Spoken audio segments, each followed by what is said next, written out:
We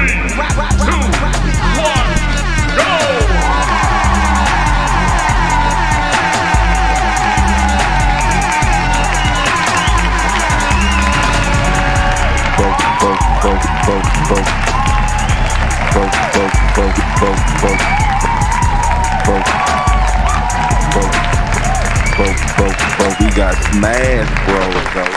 3, 2, 1, go! What's up? What's up? What's up? Welcome to the show. Howdy, Nia. Welcome to the show. First, as always, on most times.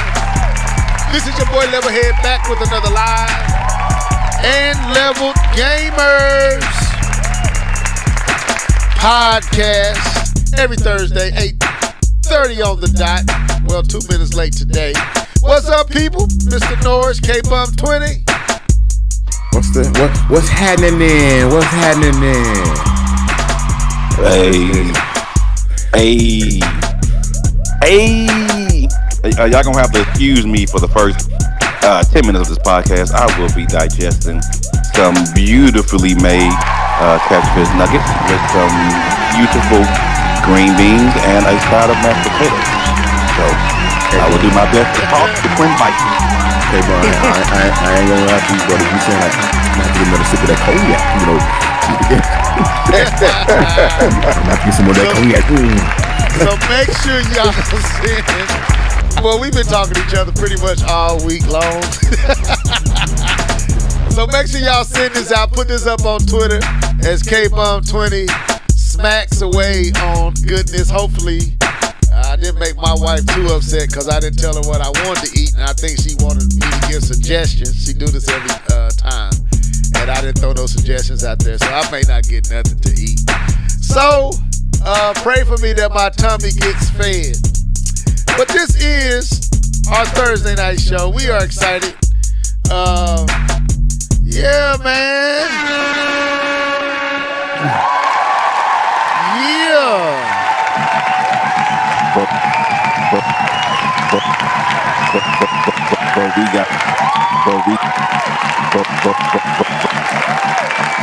But we got Smash Bros, though.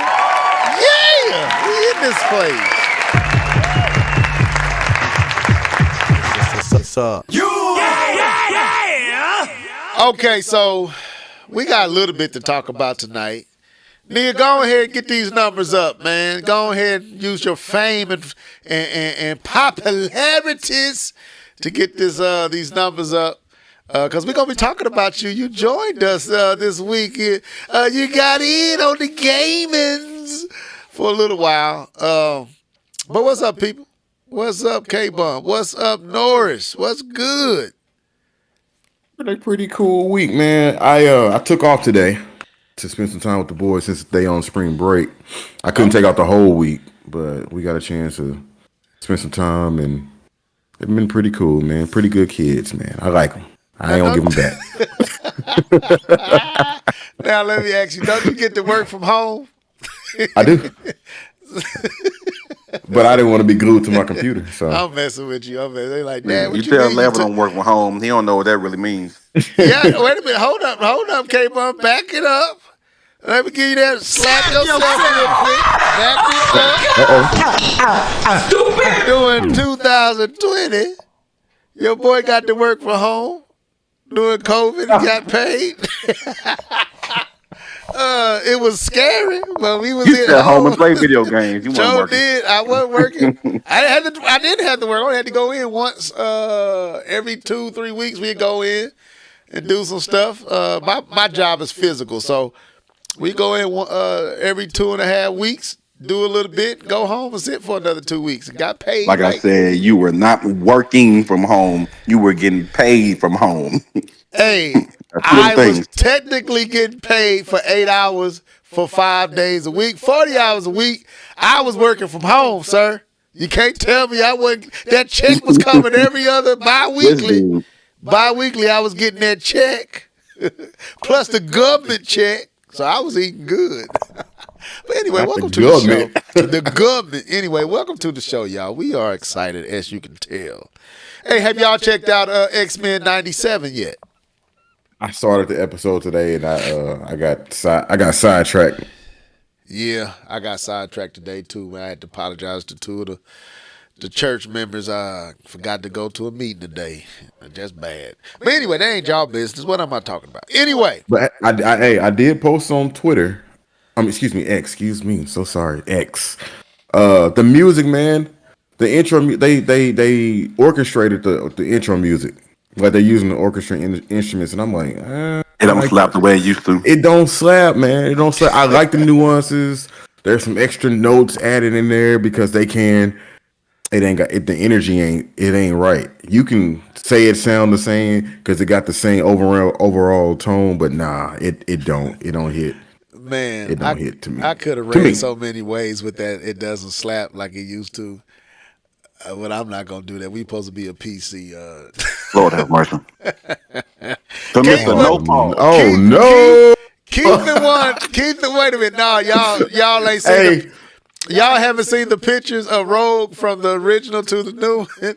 And you said slap. It doesn't slap like it. I thought y'all would catch the visual. Oh yeah, talking about you thick. Yeah, that's all gone. With- So I with thought two that's what Cs. I thought you would have caught that, but I guess I'm too old for you youngsters. Too advanced anyway. Let me stop. So welcome to the show, as I said. Well, I did have a piece. Go ahead. I'm gonna make my wife watch the original before we start X-Men '97, and so we're gonna go through all I think 5 or 6 seasons of the original You tripping? before we watch. Oh no, she gotta get the history now. She can't just jump into it now. D2K stupid. She gonna get this history. D2K stupid. He said D2K said the cake is gone. Oh, welcome to the show, Take it D2K. gone. Oh man. I did have one more note though. Before we get Okay, that. all right. I What's up? did catch the first episode of Avatar, the on live action. Netflix? On Netflix? Yeah, I did. I enjoyed it. I thut it was pretty good. To be It honest is. with you, the first It was. episode, I didn't have was. any issues with it. It was Well, not good. any issues. Sorry, I didn't have any glaring issues with it. So it made me forget all about the live action one that came out with M. Night Shyamalan. So I thought it was pretty good. That opening sequence was dope. How he was, causing the earthbender. That was that was dope. Yeah, I gotta Yeah, finish it, man. it was. I'm 3 episodes in. I gotta finish it. And I also gotta go back up here and rewatch the 5th or 4th episode of Shogun. That's good too. Anything else? wait. What else? Speaking of Netflix, I finally got a chance to watch your show, Blue Eye Samurai. I'm on the last episode. Man, Yeah. what you think? Well, number one, I want to put this out there. That's not anime. All right, I just want to throw that. It look like anime, it smell like anime, but it ain't eat the cake. Y'all get it? Am I too old? Eat the cake anime. Anyways, but all right, get the kids out the room for real. The kids, they can't be around for this one. It's a good show. I'm surprised nobody has caught on to the fact that that's not a. Well, I ain't gonna spoil it if you want, but anyways, it's a good show. show. Yeah. I was shocked by that too. It was obvious what they were. It was, But from the anyway, first, it was very obvious. Like y'all can't tell. Yeah. But we the fourth wall. We supposed to know. But I knew it before the reveal. I knew it. you could tell from the highlights and the. Yeah, I'm like, okay. But anyway, speaking of that, we got to talk about this Sweet Baby Sweet Baby Inc. Are they ruining the storytelling in games? We got to explore this. We got to be careful though. We don't want to step on them level landmines that they be throwing out in Helldiver.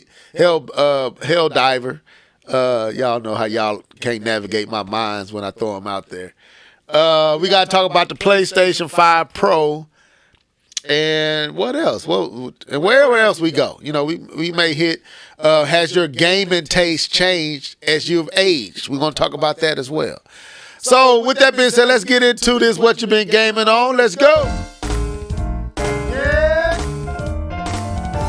You know what time it is? It's time for what have you been gaming on? go. Let's go. Hey. What you been gaming on? What you been gaming on? What you been gaming on? What you been gaming on? What you been gaming on? What you been gaming on? Gaming on, gaming on, gaming on.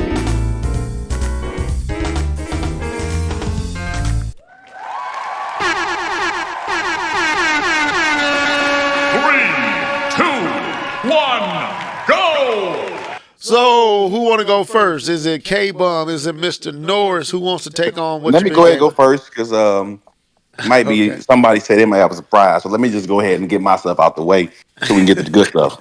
Okay. So, so what I've been gaming on, uh, well, your brother been tired actually. So I'm usually the one doing the most of the gaming, but I've been tired. He say he tired, boss. Yeah, I've been tired, but I've got some gaming in. Played a little bit 2K, got a little bit of Hell Divers in with the homies. Apparently, we met us a new friend yesterday. I A know, level right? Oh, yeah, that a was level dope. 33 friend. Yeah. That was putting in work. I appreciate him. He was a cool dude too. I Yeah, like that and she level. was trying to throw me up. Wait a minute, hold up, pause. Keith, K-Bum, I don't know, man. You did me dirty yesterday how you was talking about your boy in front of company, man. You don't supposed to do me like that. What he said, who was the weakest link? I You was don't just supposed trying to to be do me like that. So factual. everybody, K-Bum tried to make me the weaker link, even though I scored the most kills every game except for Every one. game. Everyone except for this on that day. I was just in the zone that day. Now give me my due. Your bombs were in the way, is what it was. But Man, no, is that an orbital at my feet?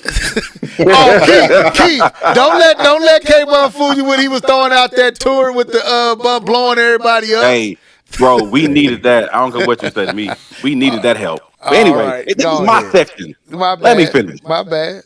Anyway, we were doing some hell diving, as you can So see. We Keith, you actually ready got to a go ahead and tell your? Oh, my bad, K-Bum. You wasn't finished. this dude is a certified hater. So we did a little bit of that. I got a little bit of Overwatch in. The new season has been amazing. The changes they made, live service game, the changes they made to the game has been amazing. They actually announced for the next season that all of the characters that they were charging you for, they're releasing for free again. So Overwatch is definitely making a turn towards the better since Mr. Bobby Kotick has left the building and Microsoft is not in charge. Overwatch has been making some amazing decisions. So I don't know if it's Microsoft leadership or it's the leadership that was already at Blizzard that was being held down by Bobby Kotick. But whoever it is, they're making some great choices. So got to get props there. And so the other game, we haven't talked since the last time. I did finish Prince of Persia. I did finish that, Hey, complete that game. Uh, I thought it was good. I thought the story was good. The ending was kind of meh. But the gameplay was dope. I enjoyed the side scroller. I did not enjoy the puzzles all that much, but I did like the fighting and the gameplay aspect of the side scroller, the Metroidvania type of game. So, but we'll see. We'll see what's in my future with that type of gaming. And lastly, the new game that I've been playing is MLB The Show 24. Just got that. They have a co-op of that game, so I got it to play with some of my 2K homies because they do that and play the co-op version. So I got it. I don't have the time to grind as they do, so we'll see if I can be of any use to the co-op experience. But yeah, I got that. The new game I have is the MLB The Show. So that's what I've been gaming on. Okay. nice. All right. Let me go, Norris, since you do have some special to share. For me, Cars, we've been playing on that Hell Divers 2. Shouts out to Nia. We got a chance to jump on with her. When was that? What was that? No, Was it that was last Sunday? Thursday.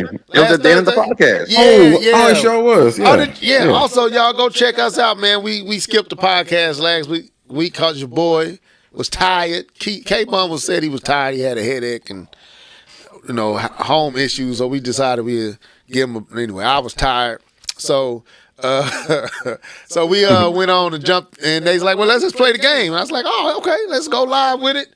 So we threw it up. So y'all can go check that out from last week. Let us know how we did. Levelhead was holding it down as always, man. I'm kind of the guy that keeps us glued together, give us directions, let us know what's the next objective. We gonna let him do this or what? I mean, anyway, the footage is up there. Okay, cool. So you can you can go find that for yourself. So I've been trying to keep everybody focused and on to the next task. Keith, don't go and engage the bugs. We don't need them to swarm our way. We need to go past them so we can get things done. So the main one shooting random bugs, bringing a whole party over. So I played that, and I helped my boys down. They need me. They need your boy. So anyway. Also, I started to play Jedi Survivor because I had this issue the other day that the system wouldn't even let me into Helldiver. And that's another thing. They got to fix that server issue stuff they got going on. But I think mine was on Sony's level with a network. I got that resolved and we got back in. I'm going to say this, man. When you was talking about Prince of Persia, K-Bomb, I think the demo ruined it for me, man, that I realized I don't think I want to play it. And I'm going to get that, the other one that Keith was talking about, the rise of Kazara. Yeah, that's supposed to come out it comes out next month. April. Yeah, it comes out next month. I'm going to get that. But that's all your boy been gaming on, man. I've really been enjoying Helldivers, too. I'm getting better.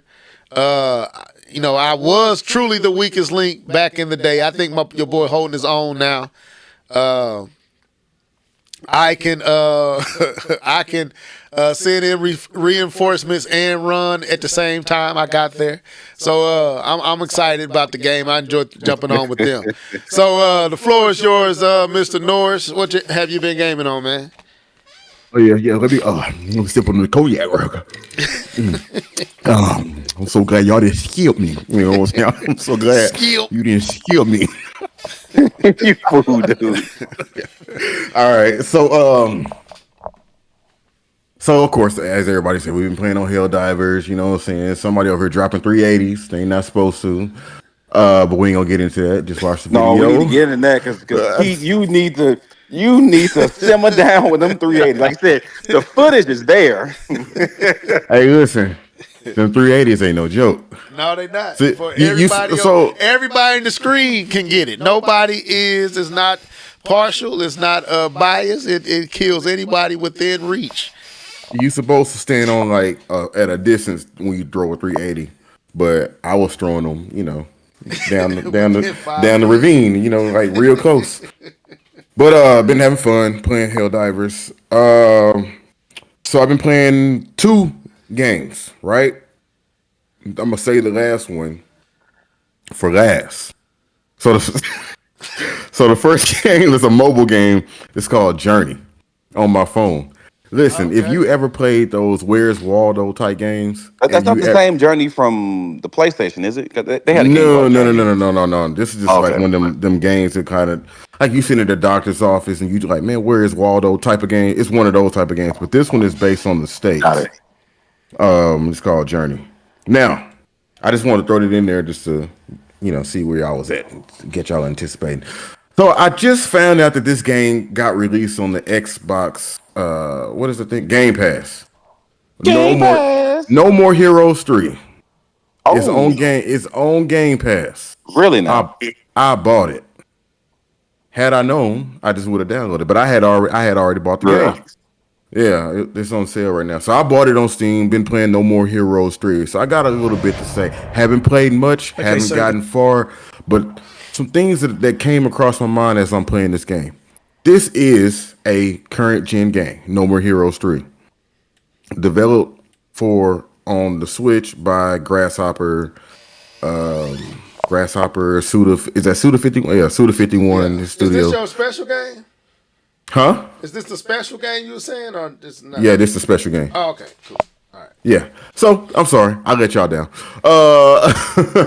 But it got me when I used to play the Wii. When the first No More Heroes came out, I always used to say, "Man, this game just needs some 1080p treatment, and it'll be golden, 60 frames per second."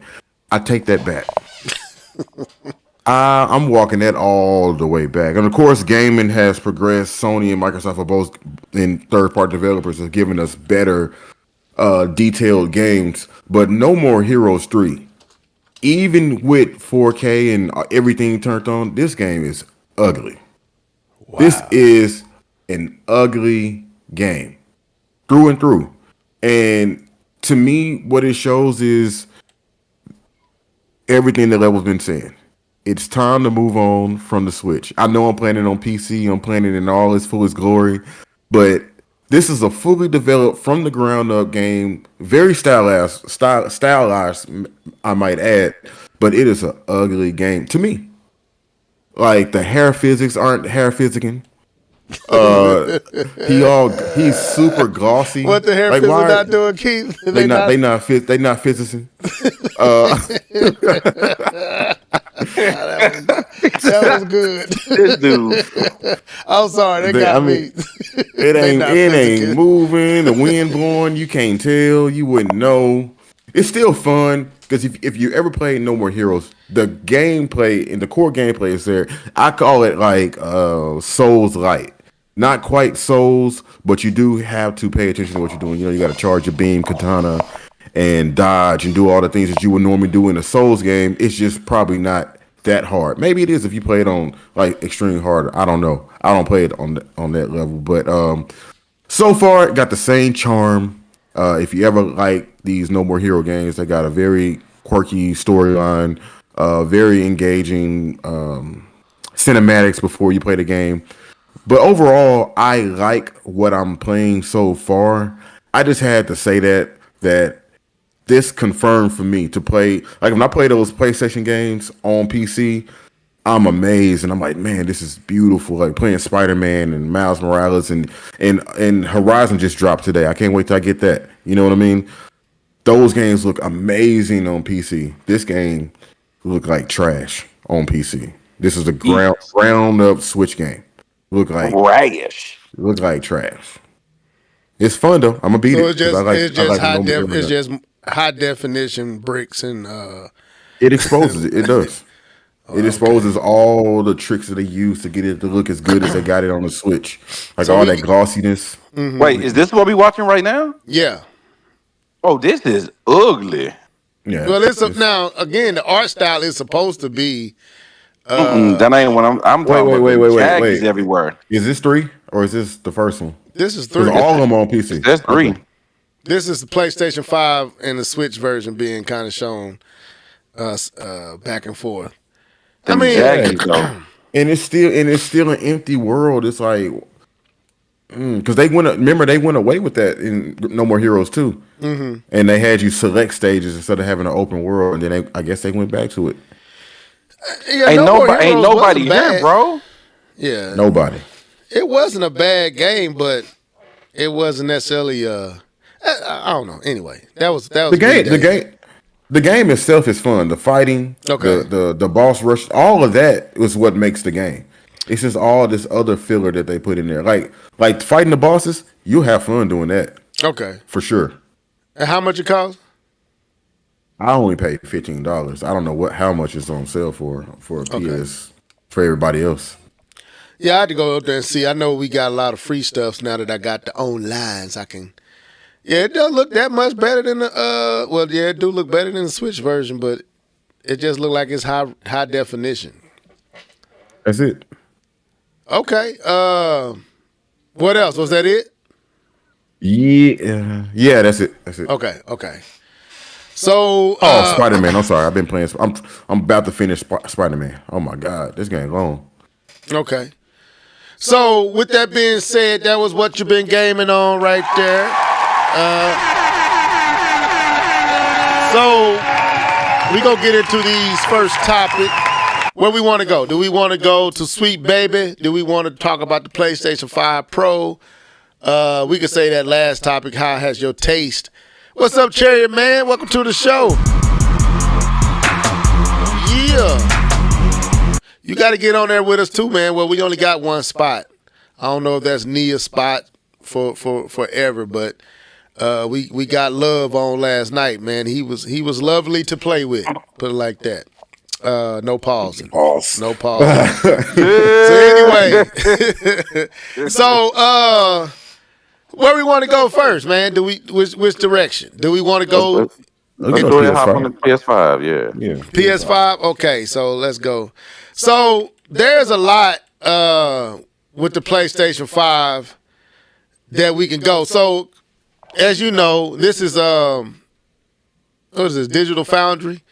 I guess we need to talk about it from two aspects. One is the leaks is true. This is the specs. The specs for the PlayStation 5 had Pro or Professional or whatever they calling it has dropped, and it's coming out this year. And I'm curious if that's why we might not see the Switch 2 or whatever the Switch next thing gonna be, is because they know this thing coming. They might be trying to get out the way of it, which they should have released it now. But anyway, that's on them. So what's y'all thoughts so far with, have y'all watched anything on the specs? Did y'all get a chance to catch Digital Foundry's conversation about it? I did not. Okay. I read an article. Yeah, I got an article and I caught bits and pieces of the Digital Foundry, but I didn't get a chance to watch. It's like an hour long conversation. I didn't get a chance to catch all that. Yeah, they got one that's an hour long that's talking about. Then they got one that asks the question: can it run GTA 6 at 60 frames per second? I know you. So, what's y'all thoughts, man? If those rumored specs are correct, I don't see why it wouldn't be able to run it at 60 frames per second. I mean, it's pushing 33.5 teraflops now. Unless they're saying GTA 6 is the finally the game changing next gen game that we're about to experience, I don't see why those specs can't run it at 60 frames per second at 4K. With ray tracing, I need. Well, now we get into a different conversation. Without ray tracing, I think it can handle it. Okay. I don't know. And maybe a lighter version. Okay. Of ray tracing. So Or the ray tracing that you know that they've been using, where they are very specific on how to utilize it, right? That everything isn't ray traced, but specific things are ray traced. Particular objects and reflectivity is ray traced. You know that Spider-Man does the same thing, where they're selective because every mode has ray tracing. But different mode are have different levels of the ray tracing. Like if they want to go shadow inclusion, if they want to go reflective surfaces, or they want to go just dull surfaces, get reflections, and not glassy surfaces. So there's a way to do it. But keep my what I've heard, because what we've seen with the specs is this: it says a 33% increase in, I believe, the GPU, right? That it goes from the 10 teraflops that it's doing right now to a 30 to 33.5, I believe. And so that's like a 33 or 30, something like that. Forgot, well, three times as much. Sorry, three times as much increase when it comes to the teraflops. But the counter argument that I've heard for the PS5 Pro is that it's going to be bounded by the CPU. What they talked about with the specs is that you're getting a small bump in the clock speed. I think you're going from like 1.8 to like 2.1 or 2 something. I forgot as far as the clock speed. I guess you got it up here. Sorry, he says going from 3.5 to 3.8 with the clock speed. So, and it's using, I believe, the same 8-core AMD processor. And so their restrictions isn't based off what the GPU can do. They're saying that it's going to be CPU bound, and that's going to be the bottleneck to the PS5 Pro. They talked about the memory is going to be increased, and so you're going to see better memory allocation. and like I said, the GPU is going to be a beast and be able Yeah. to kick out certain things. They're already talking about 8K and even sustaining ray tracing at 4K. But some of the issues they're having is the fact that the CPU is pretty much the same Same as CPU yeah. that you're getting with the PS5, and that's where you're going to see some of that bottlenecking, where prevents it from actually going into the upper echelon of graphics. Okay. Yeah, that's what I was kind of hearing, that the CPU wasn't impressive to them, and the GPU is where it stands out. But they believe that the CPU is going to hold things back, like the PlayStation 4 Pro was with the PlayStation 4. That is a similar situation. I'm looking at D2K said, from what I've heard, the point of the PlayStation 5 Pro is to guarantee stable frame rates. Okay, shouts out to D2K for that. Uh, But that's what the PS4 Pro did, right? They you because you had the checkerboard 4K already, with the PS4. So the original PS4 could do the checkerboard 4K, but it didn't have the stable frame rate. There were a lot of it had I forget the varying refresh rate, right? So it couldn't stabilize it. And the PS4 Pro, what it allowed it to do is allowed to give you that 4K with a more stable frame rate. And I definitely saw improvement in the games that I played. Most notable, 2K and playing online was much more stable with the PlayStation 4 Pro.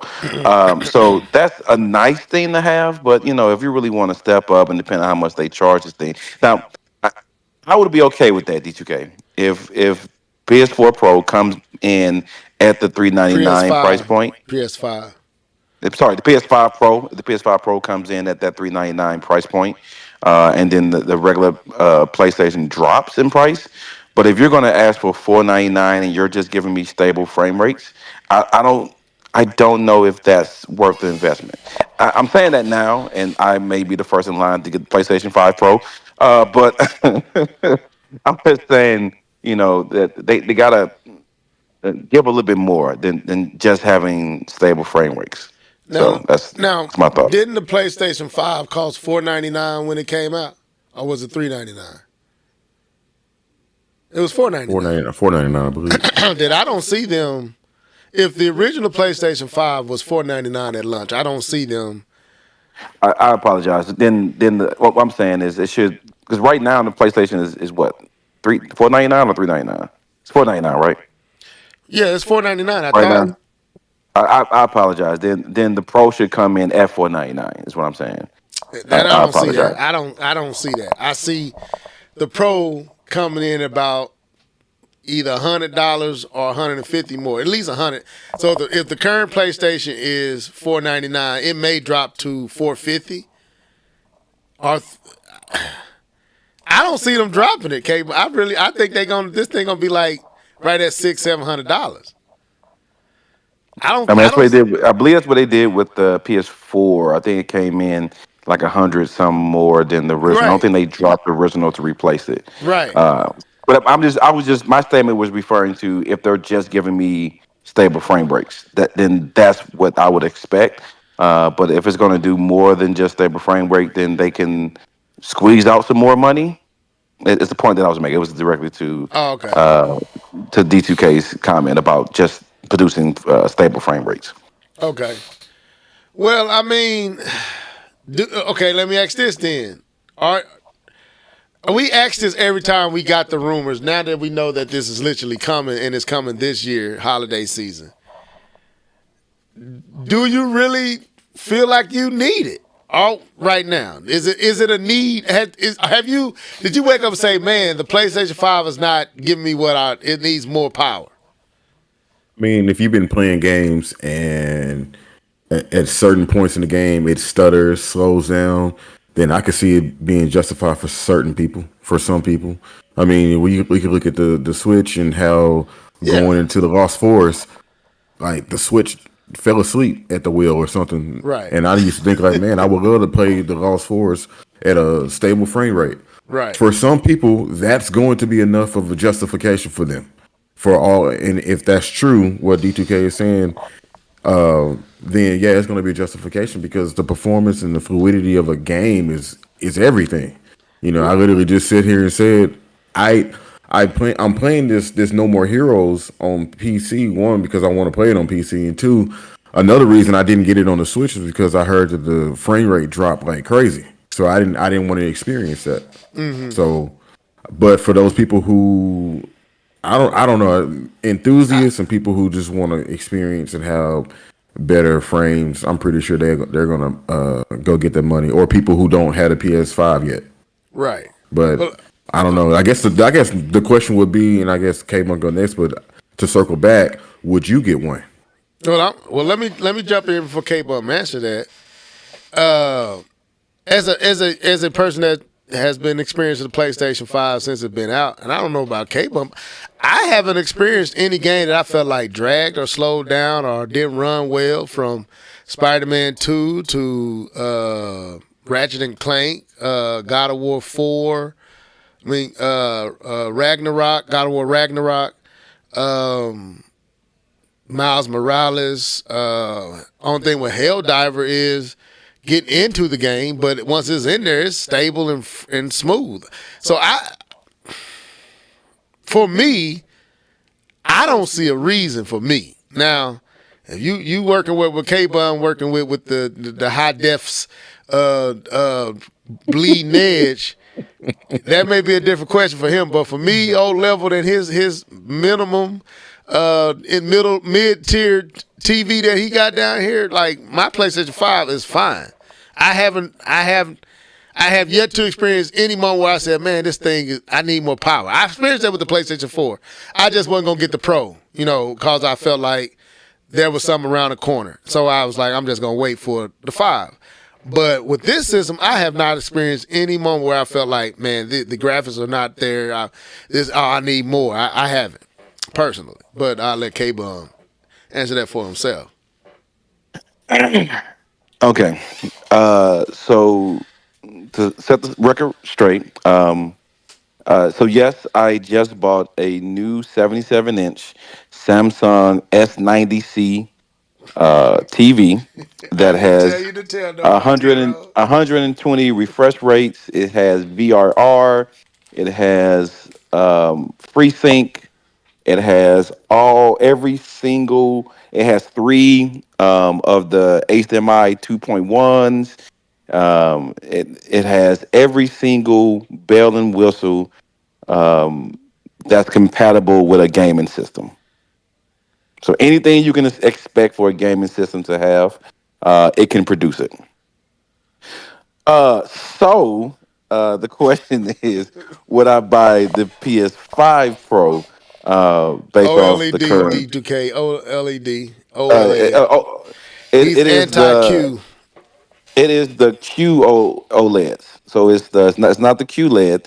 It's the Samsung's OLEDs that they infused with the QLED technology. So it is an OLED, but they are using the quantum technology from their QLED TVs. So it's a mixture of both the LG technology with the OLED and their quantum color system that they created for the QLED TVs. With all that being said,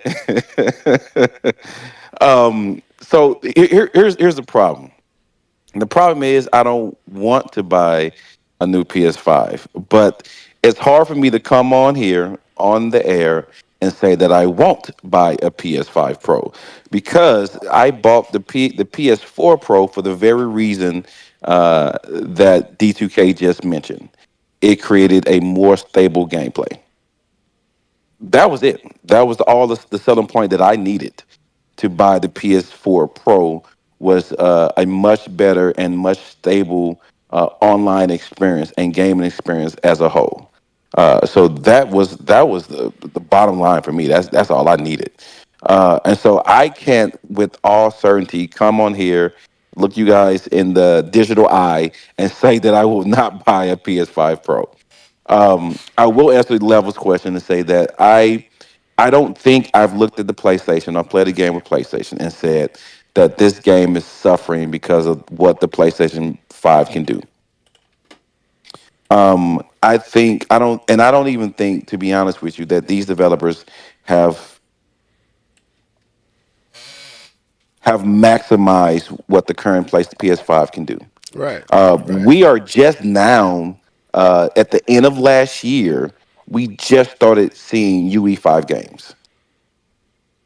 I mean, we just started seeing UE5 games, Unreal Engine 5 games that uses the nano tech and all that other different technology that we've seen in some of their shows. Even if you saw the last trailer for the Marvel game 1943 with Black Panther and Captain America, Yeah, I it is forgot all using about that. UE5 and it looks absolutely stunning.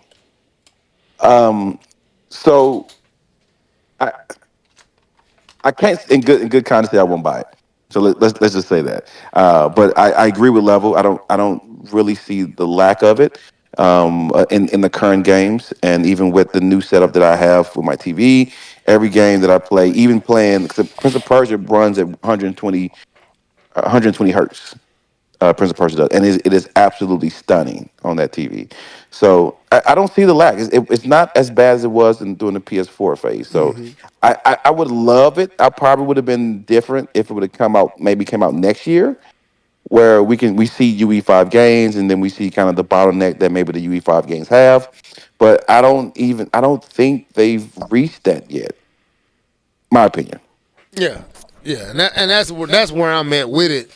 Is I have not seen the same situation with the pro to the 4 to with the pro or professional with the 5. Like it's not the same. When the pro came out for the 4, it was a definite need. It was clear as day. Both the Xbox One and the PlayStation 4 was already maxing. It was already reaching its limit, and it made sense to go up. With the 5, K-Bum hit it right on the nail. I have yet to see a game that even feel like it's pushing this thing. Now, yeah, you add the ray tracing. I'm pretty sure, yes, that may be where the difference lies with the ray tracing. I'm not sure. Listening to Digital Foundry, how they was talking, this is not going to impact ray tracing as much. At least that's what I thought I picked up from. But because of the CPU situation. So I don't know. But I for sure not. Anything over. I mean, look, I'm not gonna front. I can get what I want to get when I want to get it. But Did you look over your shoulder when you said it? no, yeah, I'm looking, but I can. You know what I'm saying? But the PlayStation 5 for me, with that $499 price tag, was like I did it, and I was excited, but I knew I was gonna love the PlayStation 5. I knew it once I saw. I knew I was gonna love it. I knew I was gonna enjoy this system, and I have thoroughly enjoyed it thus far. But I can't see myself propping down anything over that for nothing Sony puts out, or Microsoft, or Nintendo for that matter. You getting up into PC levels. And if I'm going to do that, I'm getting something that I get more usage than playing games out of. So that's why I'm like, man, I can't see like Nia said, you spend your money on what you want to spend it on. Me, I'll probably go TV like K-Bun because that's what I'm into. I plan on jumping up there at some point, but I got to get some stuff paid off before I make that endeavor. I just can't see it. I don't care what graphics at. Right now the PlayStation 5 is answering all my needs as far as the quality of experience and the graphics and the visuals. Like K-Bum said, I don't feel like they have even remotely scratched what this thing can do. I mean, yeah, you gotta consider ray tracing and the limits there, but I think that's gonna be limited, period. But what the system can do with performance, that mixture of performance and ray tracing, I don't think they have scratched it. And so I don't know, man. Yeah. the only game that I've seen that I said, man, that don't look right on the PlayStation. God of War. Is no. Which It's one? not Okay. even God of War. It is not. It is actually Cyberpunk because Okay. Cyberpunk Mm. looks absolutely ridiculous on a powerhouse GPU on a CPU. It is the most beautiful game I've ever laid eyes on. And then I went downstairs and I said, you know what? I got a brand new TV. Let me fire up the PS5 version of Cyberpunk. And I almost threw up because it Oh was 30 no. frames per second. And I'm like, oh God, no. And then I put it in performance mode, and I'm like, where happened to all my reflections? Hmm. So that is the one game so far that I've seen that I would say doesn't look when compared to others, it doesn't look right on the PS5. But the thing is, that game was never created really for the PS5. It was created for next gen PCs, and that's where you see the most gain is on those next gen PCs. Just to be honest with you. Okay. Keith, you got Cyberpunk anything to said, add? I was gonna say Cyberpunk said, bow before me, peasants. You and your peasant CPU and GPU. Exactly. You can't run me. No, man, I think y'all pretty much tackled this topic. I Okay. don't really have much to say. I mean, like Level said, that's a pretty hefty price tag for a system. But I do want to say this: don't ever get into PC gaming because that price tag for that that GP, that PlayStation 5 is a GPU by Okay. itself, nothing Uh, else. that's almost like a Right. low model CPU, right? It's That's not a even the high low end. model The high GPU. It ain't end runs even, about 8, 7, 8, right? I yeah. want to read D2K and Chariot Man's. D2K said developers don't have the time to maximize the power of the PlayStation 5 and Xbox Series X, which is one reason why they make mid-gen refreshes to let the technology speed things up for them. It's the publisher's fault. I agree with that. So basically, they don't right. You pretty much said it. And then Chairman said agree with Level. Oh, thank you, Chairman. Shouts out to you. Well, let me go to his next. But he said, but hey, it's their money. Just like I sold my Steam Deck for the Rogue Ally, they then sold the Rogue Ally for the Legion Go. Okay, but yeah, that's I mean right now for me. I'm pretty much I'm stable and I'm set and I'm cool with the PlayStation 5. I'm really more focused on what Nintendo's going to bring, but I'm gonna keep my eye out. But if it's anything over, if it's $5.99, may be the limit for me. If it's $6.99, hey, bruh, hey, I got to salute. I can't stretch. I'm stiff. I'm old, like K Bum and Keith said. I'm an old man. I can't stretch that far. So not for something that's only gonna last for another 2-3 years and you coming out with a new system. I just wait for the new system. So with that being said, we gotta jump into this conversation, Mr. Norris and Keith. Mr. Norris and K Bum with this right here. So do y'all want to play the video first? The Boogeyman. And let it play, let them hear some of what is only like what y'all want to do with this whole situation with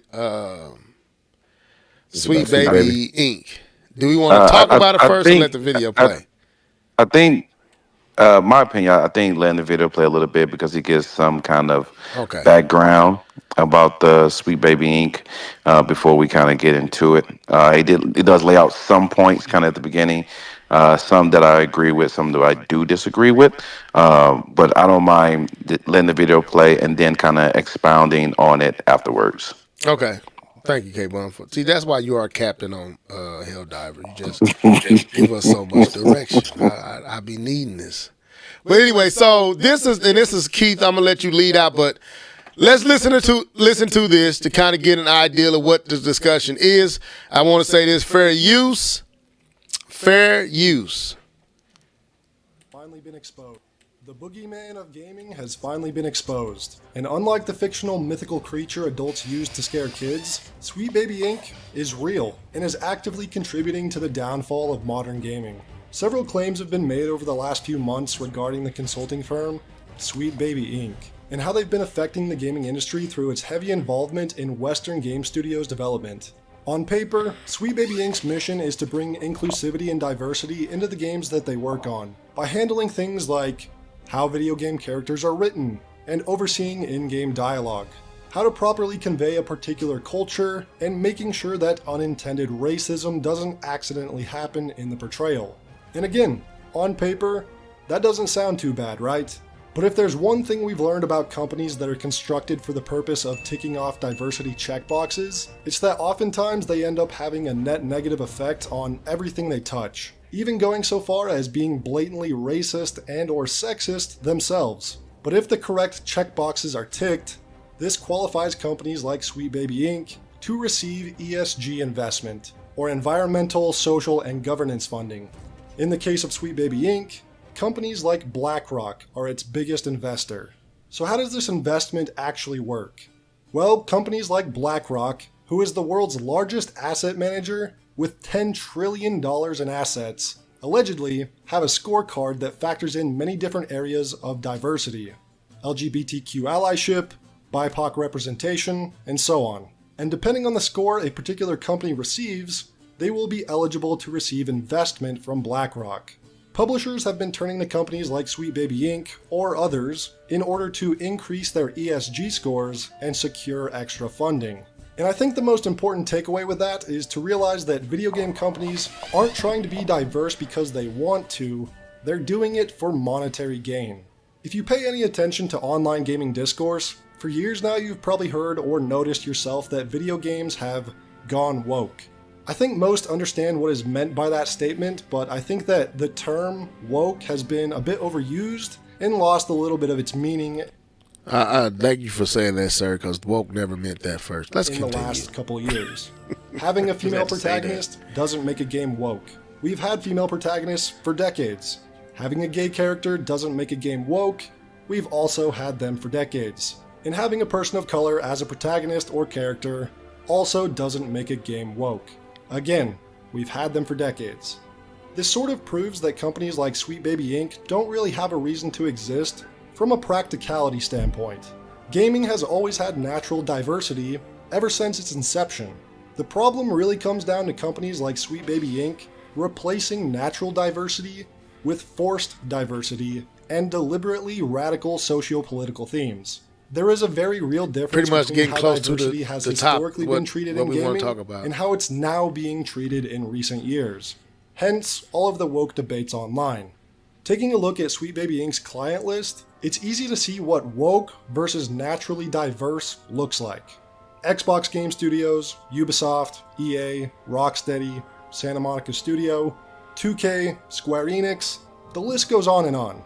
If you've played the games they've been hired on for consulting from these studios, then you've likely noticed the many aspects where Sweet Baby Inc. has displayed their influence. When companies like this are hired on by these publishers, they give them a lot of creative control over every aspect of the game. According to their own website, Sweet Baby Inc. works on the writing for cinematics, dialogue, UI and UX, barks, meaning the dialogue characters might say while you're walking down a street, and copywriting. I think I speak for many of us when I say that video games writing, dialogue, and both UI and UX design have been declining dramatically over the years, and we might have companies like this to thank for that. They also have large control within the overall narrative of games, including story pitches, world building, character creation, narrative design, story feedback tweaks, and more. Again, need I comment on the sad current state of video game narratives? And lastly, and probably most relevant, is their paragraph on representation. So let's just read the whole thing. We believe that representation is key to connecting players and audiences, and we offer a few ways to help your team and project gain the perspective needed to make it happen. We're part of an inclusive and knowledgeable community of diverse consultants, able to cover a wide range of cultural and sensitivity topics. Our approach leads with the creation of joy in marginalized players, and seeks to be additive rather than strictly corrective.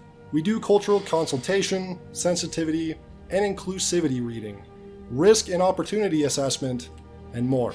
In these short paragraphs describing their mission statement, they've conveyed to me personally the ways in which they will go out of their way to overcorrect and overreact to any and all things that could possibly be Okay, offensive so I to think that's anyone, enough. leading to a heightened overfocus on how to So, as y'all can see, Sweet Baby Inc., what they tend to do is they go in, they assess game storylines, and I guess determine whether the game is being considerate of all audiences, right? So from there, I'm going to let Keith kind of take over this topic because I know he had more to say. So Keith, you can kind of build it out. I don't know about more to say. I just remember when it was a topic, I wanted to see if you guys had heard anything about it. So, Sweet Baby Inc. or SBI is a video game narrative consulting firm that has faced criticisms for promoting diversity and inclusion in game narratives. Some gamers have accused SBI of making games worse to help companies meet their environmental, social, and governance (ESG) goals. SBI has also been accused of turning video games into a form of political activism by implementing woke ideologies, such as all of black people's hair in gaming right now, including. No, we stop. I didn't even know an entity Wait, like wait, this. wait. Is their fault for the Killmonger? Oh no. I added that in there. I added it. Killmonger, Miles Morales, you name it. Nah, but I added that in there. But they did work on those games, Spider-Man, Alan Wake's, and all the other stuff. I didn't even know a company like this existed. I said it was founded in 2018 in Montreal, working around the globe. It says our mission is to tell better, more empathetic stories while diversifying and enriching the video games industry. And I know that we have had a topic like this once before concerning, especially our representation as Black people.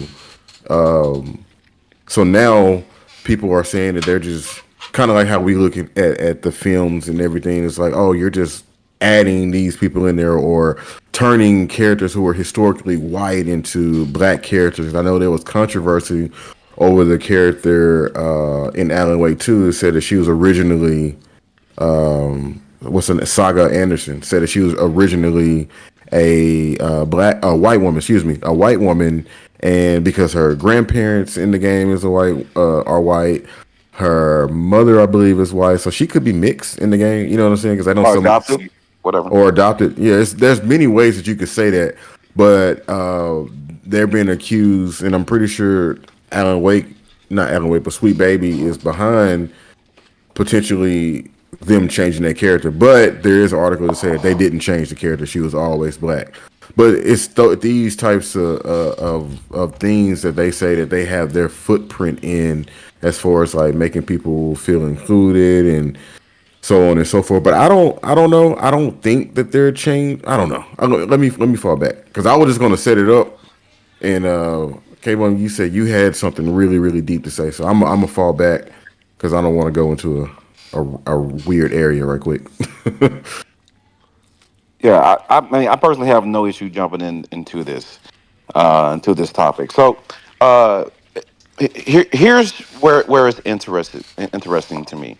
Um, so, a company like this is created because there is a lack. This company didn't just pop up just because. This was created because there was a lack. There was a lack in diversity in gaming. This is something that we've noticed, something that we've seen. That there was a statement that the guy made in the video that a company like this didn't, because we've had Black protagonists in the past or a woman protagonist in the past, therefore a company like this did not need to exist.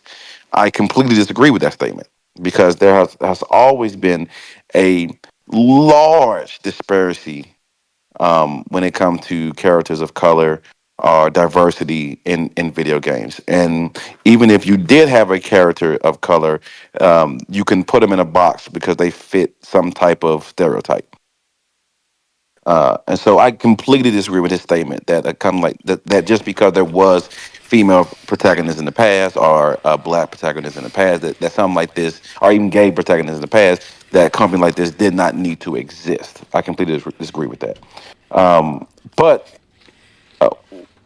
a company like this creates an issue. This is similar to the issue that affirmative action created. It created an issue where people believe anytime you do a black character, it's because of DEI. Anytime you have a black lead or female lead, oh yeah, it's just DEI.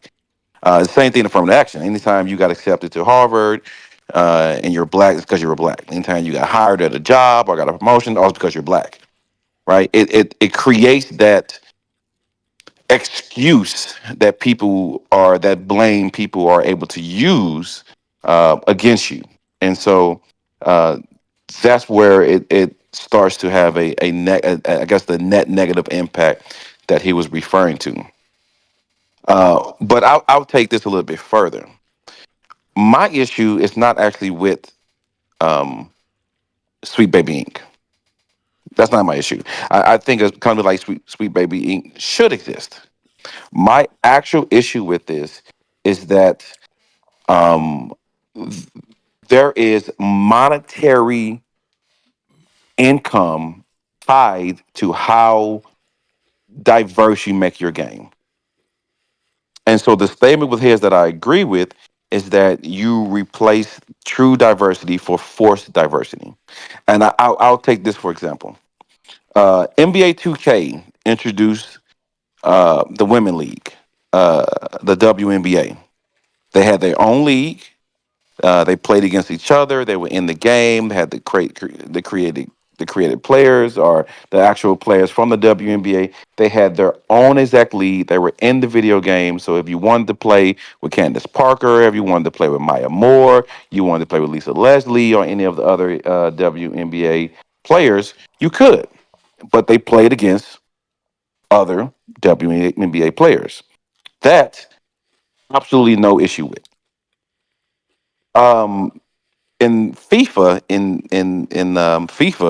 you now have when you play online, you have men playing with women. That's something you will never see. And to me, that is what I consider forced.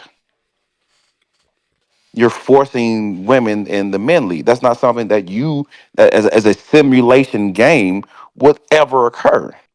In any kind of professional level, would you see women playing professionally with men? And to me, you're forcing that on us. Characters, right? And you say what again? Characters, right? Yeah, the characters. Yeah, the characters. All right. The FIFA, the soccer characters, soccer women were also playing with the men. And like I said, that's not something you would see in any type of professional simulation type of game. So I believe that is forced. So what my issue with this is that apparently, and I don't know if we got to that part of the video, that there is a score, ESG score that you have. So the more diversity, and I think to me, the part of getting the women and playing the men was part of that. The more diversity that you have in your game, the higher your score is, and the more likely you are to get funding from the ESG or BlackRock, as the name that he said. And so I completely know these development companies like EA who are money hungry and would make decisions not based on diversity, but forcing diversity to make money so that they can make their game more appealing to the governing bodies that control that money that they give out for diversity games, and in turn they change these games to fit that type of setup so that they can get more money and funding for the particular game. To me, that is the issue.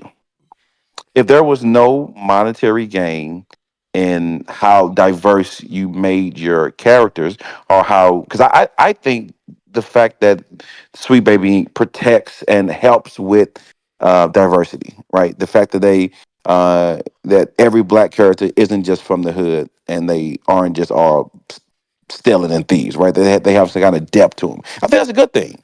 But I think what actually turns this out to be a bad thing is the fact that apparently, the more quote non-quote woke you get, the more money from these governing bodies you can get.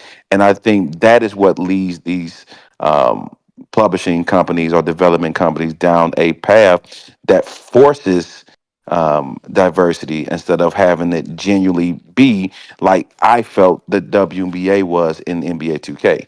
That they actually had their own league, they had their players, they had the characters, but they played against WA players, which is what you will see in real life. So that's my take on it. Uh, so, like I said, I agree with some of his points. I also disagree with some of his points, and uh, that's kind of how I feel about that. Okay, okay, came on Max. That was good. That was actually a good take, bro. You made me kind of rethink what I was gonna say. I'm gonna let Keith come back in here and share his take, and then I'll come behind you, Keith. Um. So yeah, that was good, K-Bone. Yeah, the whole forced wokeness, I don't like that either. I 100% agree with the whole force. Like, it's not necessary. Like I said earlier, I like the representation and being represented, but I also want it to make sense. I don't want you just doing it, like you said, with the ESG to get a check. And that's where I think the problem comes in is because, oh, we have to add this, even though it doesn't make sense. Even though people can sense that this is fake from a mile away, we have to do this because we just want that money. We want funding, and I don't like that. Nor do I appreciate that because it takes away from your creative narrative or your creativity. If you make a story and you don't see people of other races in it or whatever, just make your story. Just do what you're gonna do. If they're not represented, then they're not represented. There's plenty of like all Asian films and nobody gets mad about. There's plenty of all African films and nobody gets mad about. But over here, we gotta, change characters around and do all this weird stuff just to make people feel better when nobody was even feeling anything in the first place. I just say when we do have a natural character of color or a different ethnic group or whatever, just be faithful to what their culture is, be faithful to what they are, and don't concern yourself with this whole ESG stuff. I think to me, this right here and what Kmon was bringing up about the points and stuff like that, that really stuck out to me. I don't know. I just feel like you're doing it just because you're going to get money. It's kind of like a nursing home. A nursing home, yeah, they want to take care of your loved ones, but there's certain governances of the stuff that they have to make sure that they do just to keep funding. You know what I'm saying? Like, would you actually be here doing this out of the goodness of your heart, or I have to do this thing and meet this criteria or whatever. But that's my take. I just don't. This whole ESG thing is really is. I don't like the whole force thing. So I'll say one more point before I give it to Level to where he can do his. Um, I've watched some of the behind the scenes. So I've watched the behind the scenes of different movies like Moana, and I've watched the behind the scenes of the movie that I believe Jamie Foxx was the character. It was the black guy. There was a Disney movie where he was the jazz professor or something like that. Um, That's the soloist, yeah, right? this Soul. Yeah, Soul. That's the name Oh, of it. solo. I thought you said soloist with No. Robert It was, Downey Jr. no, both of these, all these are animations. Sorry, Oh, okay, like my bad. Moana was animation, Soul was an animation, and I've seen them, and I seen them that they actually have, and even Black Panther, the movie, right? They have people from these areas or from these tribes or from these places that give input, right, to make sure that you are representing correctly when you're referencing. Because to me, when the part about Soul, when he went to his house, it felt like how I would feel if I went to my auntie's house or my grandma's house, right? Like we don't all have the same experiences. Like a white person going to their grandma's house may not have the same experience that, or even a black person in a different part of the world, like different, like in the South, different than what you experience in the North, right? And so, being true to that experience, right? And I think that's what games should strive for. I think that is what movies strive for, and even Moana. having Polynesians being on the staff, right? And so that when they deliver this movie, that they're delivering an authentic movie. But the point of it is to deliver an authentic movie. The point of it isn't to just add certain characters to make money, and that's why I say that I don't really see a problem with Sweet Baby Inc. because the point is to have an authentic experience. The problem that I see, and it may be some issues with Sweet Baby Inc. because when you get that power, you think you can make decisions, and then there's another thing where you're being reverse racism. But I'm not even trying to get to that point. But there's a way that you can deliver authenticity without sacrificing the vision of the game or the movie, and that's what you should be striving for. You shouldn't be just forcing characters to fit a quota, and I think that's where things get bad. So that's just my piece, and I'll just hand that back over to Level. Okay, so for me, I don't really know where I land on this subject. I didn't know any like Keith. I knew nothing about Sweet Baby Ray. I mean, my bad. Sweet Baby Inc. I'm thinking of barbecue. Boy, Keith called this a barbecue sauce. I didn't know nothing about them as a company, so I really can't speak. I mean, listen to the man. I know we living in a red pill world where people are scared of change, nuance. Their bubble is kind of being bust open to realize there's a world outside of yours, and I'm with all that. So I see. Hey, shut that door. Y'all hear them? Anyway, so I see like K-Bum, and that's kind of where K-Bum's point kind of shined for me. Was I agree? There is a necessity for a group like Sweet Baby Inc. Because we live in a society that does not like to represent people the way that group needs to be represented. They represent these groups through their lenses, through their eyes that don't really represent the group. So of course, yes, there is a need, or I can see the reason for having a entity like this. But then there's a flip side that I can't ignore, and K-Bum kind of touched on this, and Keith kind of went this way as well, that you do have agendas and you have that narrative trying to be kind of forced is not natural, is not normal, like your illustration with the basketball.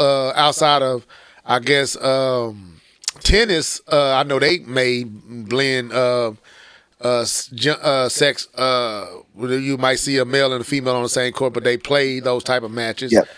Yes. But like you said, you're not going to see outside of an all-star game, a celebrity all-star game, you're not going to see women and men on the basketball court together. So I'm with you. So I guess my concern is when it becomes incentive for making money, corruption gonna find its way into it. And that's where I'm like, I don't know how to feel about it. I do like when I played, and Keith, you kind of shared. K-Bum, you kind of brought up Soul, right? I'm gonna use Miles Morales, Spider-Man, Miles Morales. That game, Yep. One of the reasons I love that game is I felt like they understood the culture, like that. Now, forget his hair and all that, but the music, the clothing, the style, how he operated. Wait, he didn't have no. Did he have a line in that one? Because I thought he had a messed up line in that one. Or was that the first Spider-Man? That was the He had first that messed up Spider-Man. line. I still feel like they didn't get his line. They did not have no Sweet Baby Ink on that one, boy. I tell you, that line was trash. Yeah, but the music, the aesthetics, everything in Miles Morales felt right. Did it have other groups in there represented? Yes, it did, which is reflected in real life, and everything shouldn't be catered to one person's sensitivities. So I'm with that, and even I'm growing to understand that while I may not agree or share these sentiments this is a world that we live in, and these groups are in this world, and so that the games have to reflect the reality of the world, not Level's desired world. And I think that's where the problem becomes. I think as gamers need to grow up, especially white male gamers need to grow up and expand.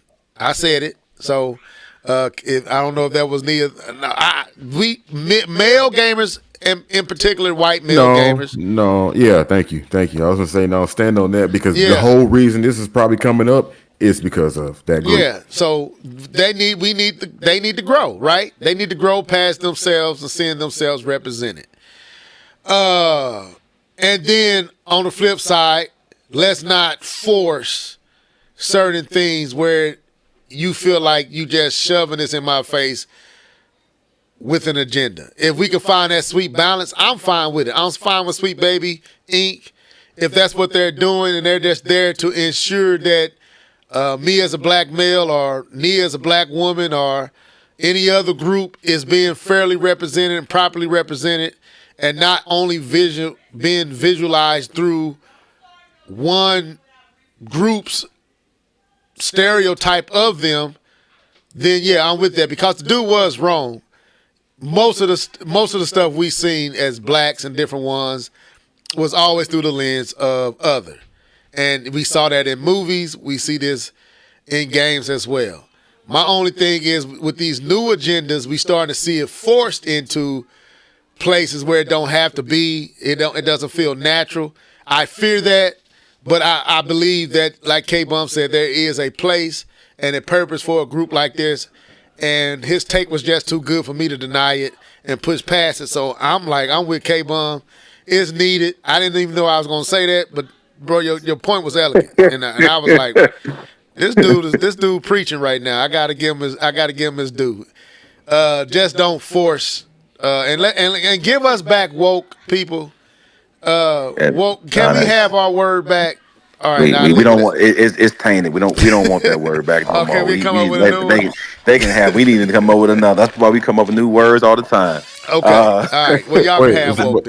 But check this out. Speaking of woke, this kind of, I ain't gonna say it's piggybacking off this topic, but it's kind of in this vein of being woke. So the title says, woke video game designer refuses to hire white people because they're hard to work with. Have y'all heard this? No, I haven't. You have not heard of this? So there's, huh? I said, whoa. That sounds crazy, right? That's crazy. So, I'm trying to find her name. I think it's Danny Lunders. I think that's how you say her name. She says, I have a team of 21 right now for Validate. I'm sorry. The game is called Validate. VALIDATE. It's a pretty big team. It's a crazy big team for an indie game, she says. But who is your team? All people of color. We have no white people on our team. Check it out. Yeah, you had to put that in the chat. You had to say that in the chat. I don't know nothing about what you're talking about. I don't agree with that though.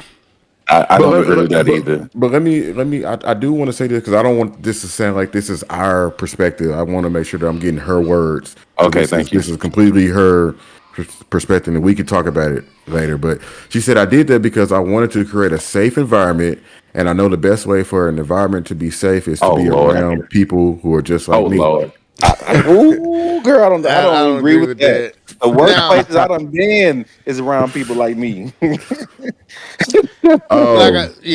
I said, I don't need you to make white like Ariel. Oh.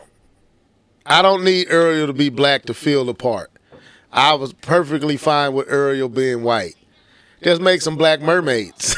You know what I'm saying? You don't have to make Ariel black. You can make other mermaids black and give them some significance in the game, in the movie, or and you don't have to make everything. Anyway, I won't go there because I can get canceled. So let me leave that alone. But that's my position with it. K-Bum made an excellent point. It was well spoken, and I was like, that's a good point. And I didn't know where I was going with it. I was just kind of gonna be listening to Keith. the dude in the video made it a negative, and I can see the negatives, and I don't think it's wrong to consider the negatives, but you can't, in considering the negatives, you can't overlook the positives, and then in considering the positives, you can't dismiss the negatives. You got to look at it both. The baby out with the bathwater, as they Right. say. You can't do that. And you got to look at it both and be honest and just give your take on both sides. And I hope that's what I did. I saw we lost a lot of views because I guess people don't want to talk about that. But hey, it is what it is. We talk about the real. I'm gonna talk about it all day. I have no problem with these type of conversations, and I think handled correctly. 'Cause here's my take on this, and this goes beyond gaming. Because there's a saying that people say the reason why racism exists is because people talk about it. My question that I ask back to people is, what issue, illness, problem, situation has ever went away just because people stopped talking about it? No, that's why it won't go away because What you're what not talking what what about it. what war, what fight, what has ever gone away just because you stopped talking about it? And my thing is, what we should be striving for is to make the topic so common that it is so easy to talk about it. That's my take. You make this race thing such a common place to have the conversation that it is so easy to have that conversation with anybody. And that's why I personally will continue to talk about it. I will always talk about it. I will always try to be down the middle and fair about it. Even with D2K's point, I think D2K made an excellent point. He said that it's a slippery slope where when you try to regulate someone's creativity, and that's coming from an artist, and so I completely understand where he's coming from when he comes from that perspective. But my point is, how many movies have you watched when you looked at it and you said, or commercial, and you say, I bet they had no black people in that writer's room? Because that is not what we say. And That that's is what, not how we react. and I hope That that's what they is doing. And that's the whole thing. exactly. We don't really know when you say they have creative control. Are you saying they are like the dude in the video saying they literally writing whole and rewriting whole plots and whole scenes? That is scary. Now, but if you saying, hey y'all, it seems like y'all need to add or add some diversity to your writing group to better flesh out these characters, okay, that's a different thing. Then I'm just going to take this and rewrite it. So I don't know where it falls, right? And that's why I'm saying we got to be truthful on both sides. Like, I agree. there's negatives here as well as positives. Let's take it all in and be honest. If we look at material that we see today, there is clear agendas being shoved down our eyes and our throats, down the eyes and the ears and the of our kids. That some of this stuff we don't really find, or we're not comfortable with, especially as a father and the 3 young girls and some of the stuff I have to try to guard them from. I wouldn't have had to deal with that when I was their age. It was different, but we wasn't widely represented either. So it comes with the territory. But I'm just saying, for me personally, when I see agenda, I'm going to call it what I believe it is. I'm going to say it's agenda based. But I'm not against this entity, but I feel like it needs to be, they even need guardrails for themselves to where, like D2K said, you're not altering a person's vision to your vision, but you are encouraging them to think through what they're doing. If they're trying to represent this group or that group, you need to have some intel or someone to help you write that, understand that culture, so that you can properly represent that group.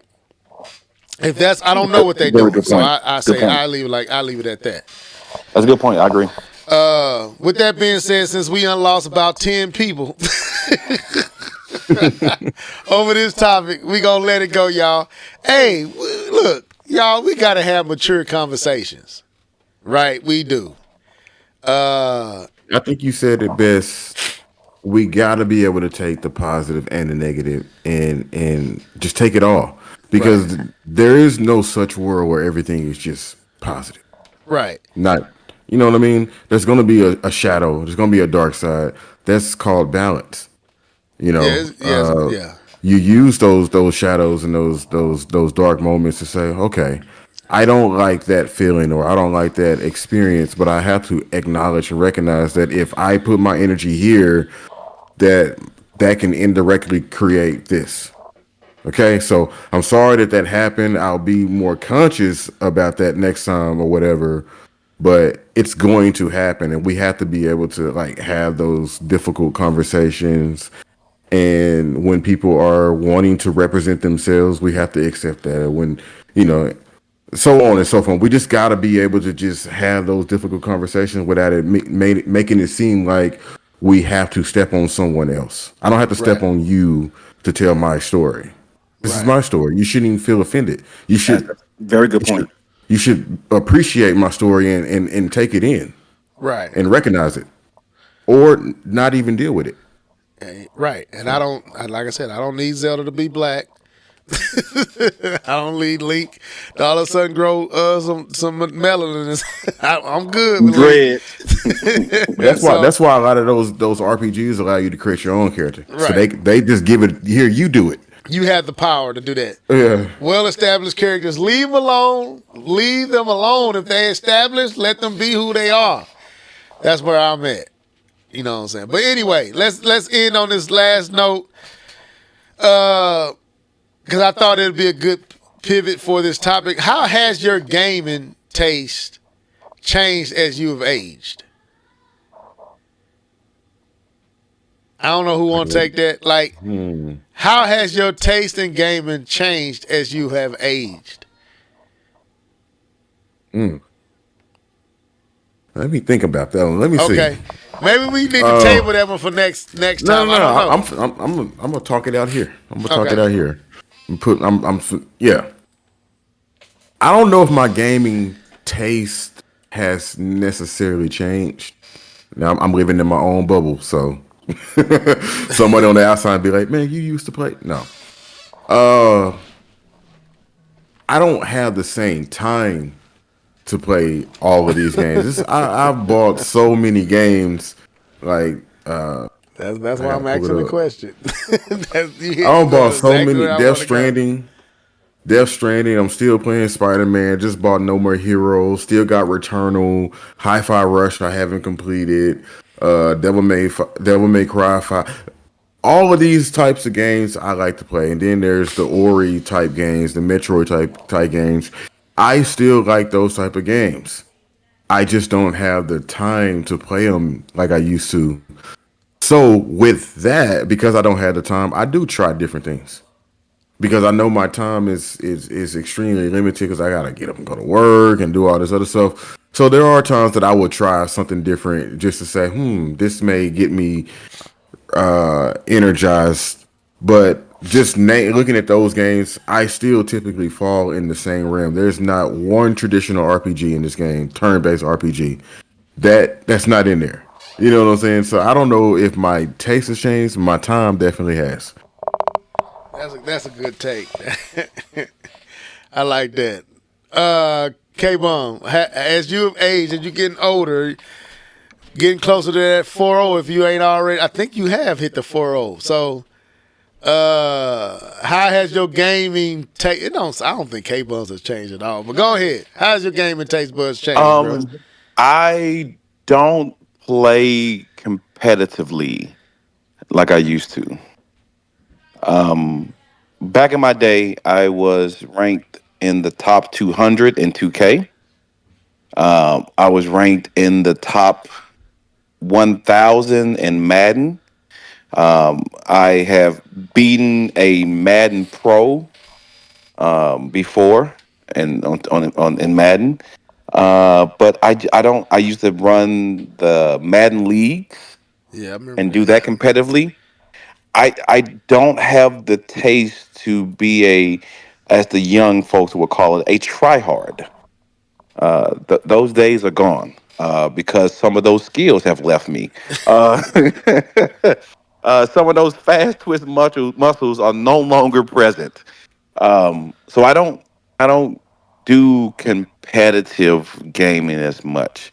Not just online gaming. I mean competitive as in high stakes competitive type of gaming. I don't do that anymore. And also, my taste has changed. I don't know if it's because gaming has changed, right? I think I don't know if it's my taste or gaming itself. I prefer to play with friends more than Yeah. uh, just playing, just this single player story. I play a lot of played a lot of single player stories in my time, because I like the movie experience. I've expressed that many times, but that is usually at this point in between multiplayer sessions. So the majority of games, when we talk about what you've been gaming on, the majority of games I play are playing FIFA with my FIFA homies, playing 2K with my 2K homies, playing Hell Divers with Level, playing. I'm playing MLB The Show so that I can play with 2K homies that's playing the show. Um, and so, but I still sprinkle it in with some Horizon, with Prince of Persia, and others. So I think it's more of gaming has changed to a more community style um, type of gaming where you're gaming with friends. And I think I've kind of adapted into that taste, and I think that's where I spend most of my time is online. But I think I've become more adventurous when it comes to the type of game that I play, because I don't think I would even given a game like The Witcher a try in my earlier gaming life. I don't think I would have uh, dove into Prince of Persia, the side scrolling version of it, in my previous younger days of gaming. So I think I've expanded in the type of gaming that I play, and even Cyberpunk being a first person game. I've been full first person against first person. Even um, the one with the black protagonist, Deathloop. Right, in my earlier 20s, I would never play that game. It's a first person shooter. Absolutely not. Never would play that game. So I think I've expanded my palette as I've gotten older, as far as those experiences and trying things. Because maybe because I have money to try things, and if I don't like it, I can get rid of it. Maybe that's got something to do with it. You don't gotta be so selective because mama behind the game. But yeah, I think I think I've increased the type of games that I would play. Yeah. Man, okay. For me, I think definitely, Keith, you hit it on the nail for me. One is the time. So I was like, maybe it isn't my taste. I don't really have the time. With kids running around, stuff I gotta do outside of here, stuff I gotta do here, wife, the whole 9 yards. It's like sitting down, whatever I'm gonna play gonna have to be worth my time. Whereas back in the day, I throw a game in just to waste time. I don't really have time to waste. So whatever I do, I gotta really be into it. And what I've noticed with this Hell Divers is I really enjoy playing with other people. And like I love the single player experience, but I noticed that if that single player experience don't hold me for long, I stop playing it. And it's like, is it the game? I don't know. I'm like, I mean, I don't play a lot of stuff like I used to play. I got Street Fighter. I don't play it that much.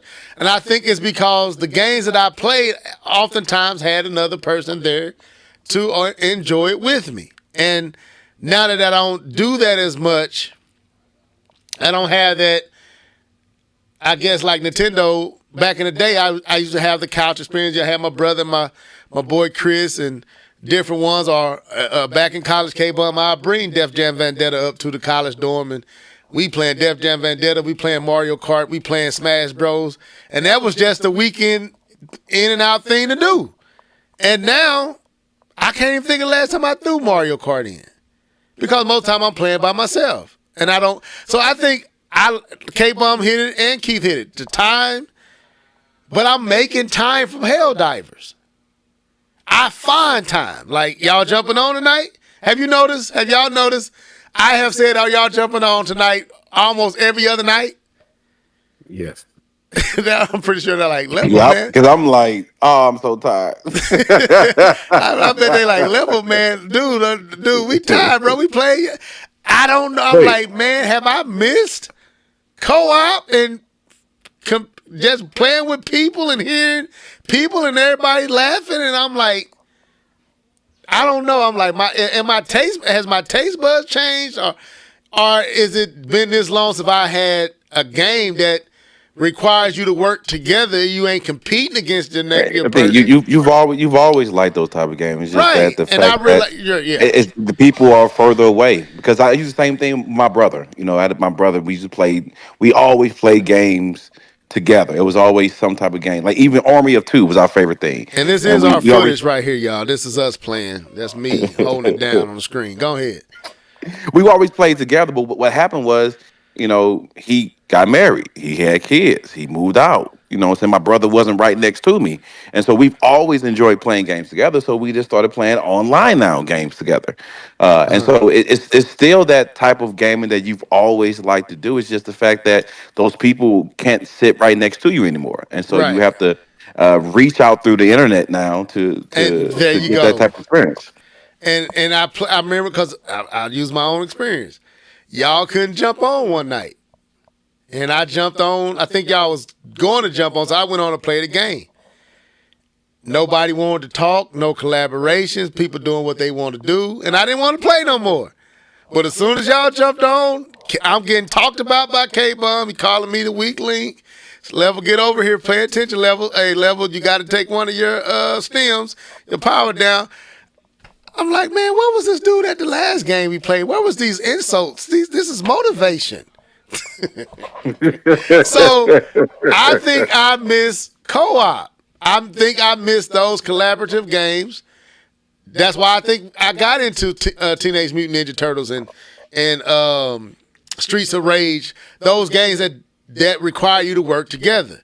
And I don't know if we've had a game of. Well, I'm not saying they don't, but a lot of times it's Call of Duty and stuff like that. But Right. this game forces you to work together. Forces you to strategize. You got to look out for your partner.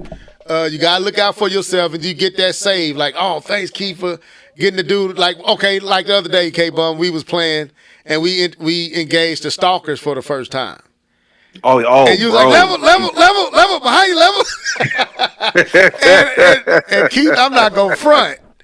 When I turned around and saw the hunter, I freaked out. Like, literally in real life, It was invisible, he said, bro. turn around, and I turned around, and it was on my face, and I had to take my earphones off and just, because I shot it, but it freaked me out that I did not realize that's how close on me it was. And it was coming, man. I had to take my earphones off and collect myself. But it's those experiences, man, that I haven't had in a long time. And I'm like, what is about this game that won't let me stop playing it? And I'm like, it's the co-op, it's the teamwork. So I was like, is my taste buds changing? But you said it right, K-Bum. That's kind of a lot of the games we had back in the day. It's kind of scratching the old itch. So I was just curious how y'all felt. But the floor is yours, or we can get out of here. I do want to say this one thing. Helldivers is a good game, and I really do enjoy playing with y'all. And I agree. I played with some other people. They weren't talking, or somebody just had their mic on and nobody was saying. I was like, okay, I don't like this experience. Right. But Level, have you finished Mario? Have you considered finishing Mario? Okay, here's the thing. Since I started playing this game, I haven't even cared to play Mario. That's the point. I don't want to play nothing else. That's crazy because I haven't even thought about it. No, I haven't, well, I'm not gonna say I haven't thought about it, but it's only when I get on here and I'll be like, man, I haven't played Wonder in a minute, and I do want to beat it, but I'm gonna be honest with you. It's a been there, done that experience, even though it is fun and it is a great game, but it does have that familiarity. And right now, I need it. This is like the shakeup I needed. It's a quality game. It's graphically beautiful. And I get the people that I do this podcast with, I get to jump on, hear Keith, hear K-Bum, we laughing. And then to have somebody like Nia jump on and get that laugh. Hey, Level, can I drop the F-bomb on you? I'm scared. Or to get Love on and hey, y'all send me out a friend request, man. I'll join y'all next time. Like, he was cool. And I was like, man, this is what I missed. This is what it felt like when my brother and my boy Chris and we would play games all night. I don't have that no more. I'm solo dolo. And I realized I don't play games as much. But now that I'm not solo dolo, I'm trying to jump on this game every night. To the point my wife looking at me like, did you got somebody else downstairs that I need to talk to? So, yeah, this is Jake from State Farm. But yeah, man. So I think Keith hit it on the nail and K-Bone you hit it on the nail. I think it's my time is precious to me, and a game really has to give my attention to keep me. And then the fact that I'm playing with y'all, this game is just fun. We haven't even stepped into the hard and difficult, super difficult. Like for the first time, we fought one of the Titans. I think that's what they call them, the Titans. That bow Titan, that humongous looking dude. Yeah, that was freaky. But yeah, that man, dude was huge, bro. Anyway, that's all I had, man. I was just like this game, just like, man, I'm really enjoying this game, bro. Like, real talk. And I was trying to figure out why. I think I figured it out tonight. It's y'all. Playing with y'all is why. K-Bum just blew me up. Hey, can you just throw me where my stuff is? Thank you. Now I'm thinking they shouldn't have canceled that Spider-Man game. Oh, the one that yeah. Hey, where you at? I'm swinging over here. All right, can you tie up that one guy? I don't know what you've been doing in the game. Hey, there's a bum over here. We got to get there real quick. All right, yeah. I got the one in East City.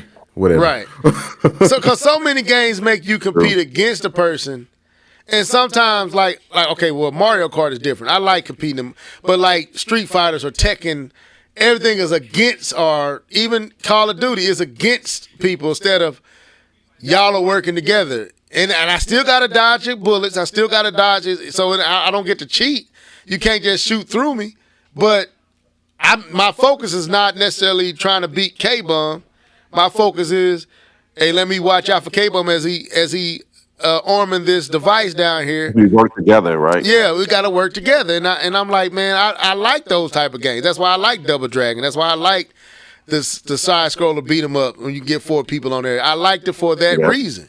And this is kind of scratching that itch in a genre that I have never played a game like this with other people, and it's teamwork. This is a first experience for me, like this, and of this level, and of the design and everything. So, no, that's it, man. I ain't got anything else to say.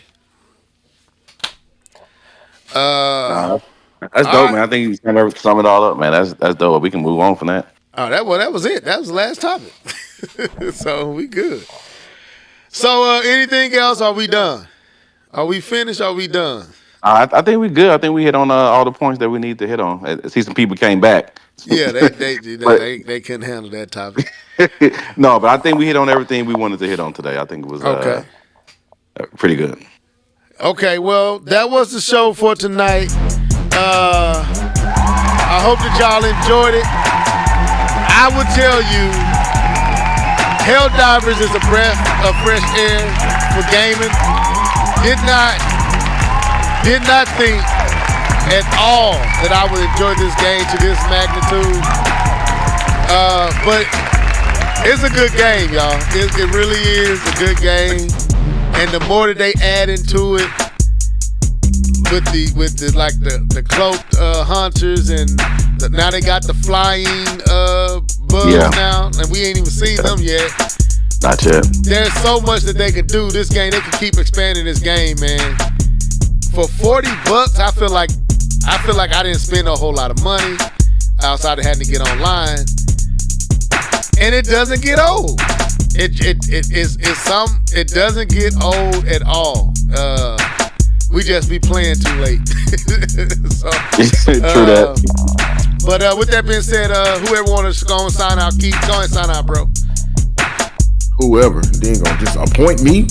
This is the hell divers all over again. Throwing orbitals at my feet.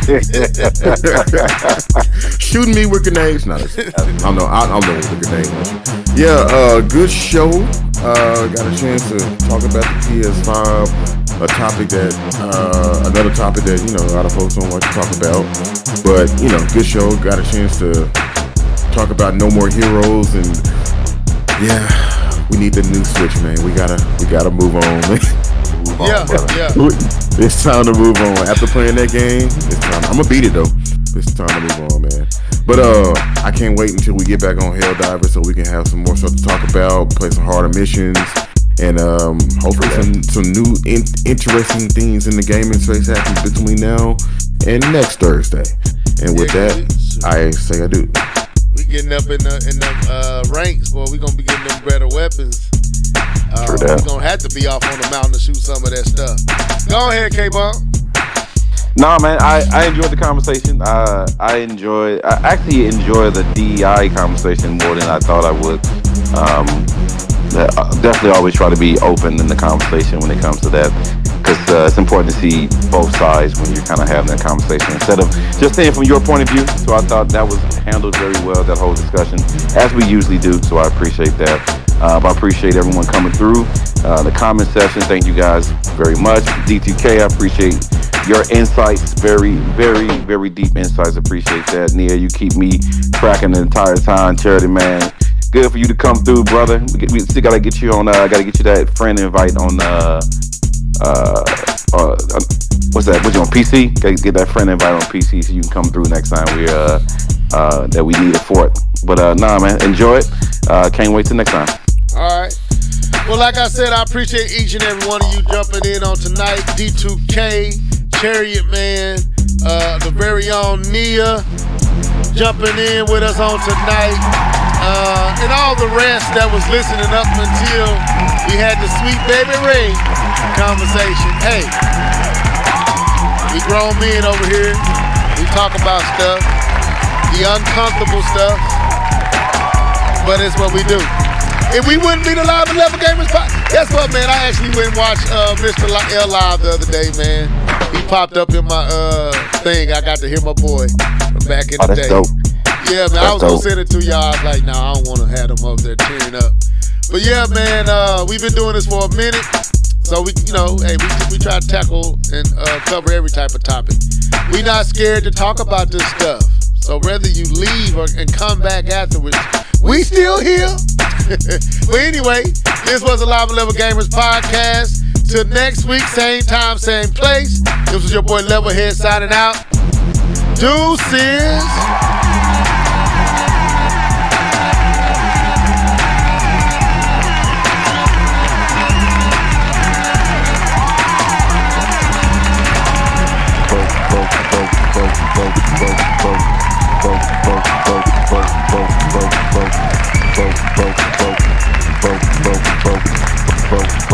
We got Smash Bros though.